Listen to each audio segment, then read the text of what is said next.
Hey, good morning everybody, good morning, it's JPRPT98, and as you have probably already heard, today Pokken Tournament was the big announcement that we have been hearing about. Most people did anticipate that. Pokken Fighters, Pokken Tournament, same thing basically. So anyway, it is going to be an arcade game in Japan, for right now anyway.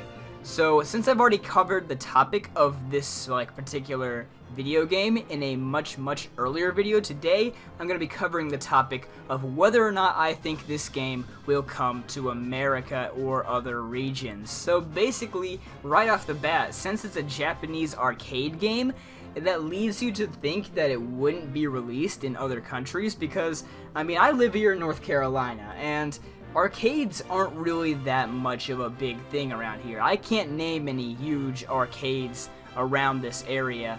I don't know about you guys in other states or in other countries, but I'm just gonna assume that arcades are a much more popular thing in Japan than in anywhere else. But at the same time, Pokemon uploaded the English trailer for this game to their channel. And it would be pretty cruel and unusual for them to be like, hey guys, here's the trailer, but we are never going to allow you to play this game in English. You're just gonna have to go to Japan if you want to play it, because, you know, sucks to be you. And that seems really screwed up to me, so I'm just going to assume that it will come to other countries at some point. Maybe if it's a good success in Japan, they may decide to tweak it a little bit along the way. During a Q&A session today, it was foreshadowed that this game may get a home console release, such as the Wii U, obviously, because Pokemon Rumble U, I'm sorry, that's not gonna cut it for any loyal Pokemon fans that are looking to buy a Wii U.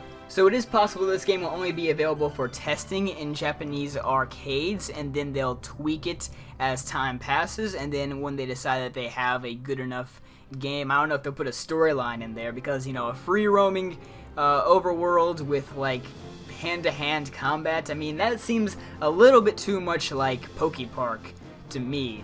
So I don't know if they would integrate this kind of fighting system into Poke Park for Wii U, Poke Park 3, I would say. So I'm guessing that there's not really going to be too much of a story to it. It's just going to be connecting online and beating people up with your favorite fighting type Pokemon. So we know that Lucario is going to be in this game. We know that Machamp is going to be in this game. We know that Blaziken is going to be in this game from a much earlier sneak peek, which is like 2 seconds long, that you guys have already seen. So my common questions to you guys are, 1, do you think this game will be released internationally? And 2, what fighting type Pokemon, or basically actually any type for that matter, do you want to see in this game? Personally, I think that Gallade would be great in this game. So be sure to rate, comment, subscribe, and I'll see you guys next time.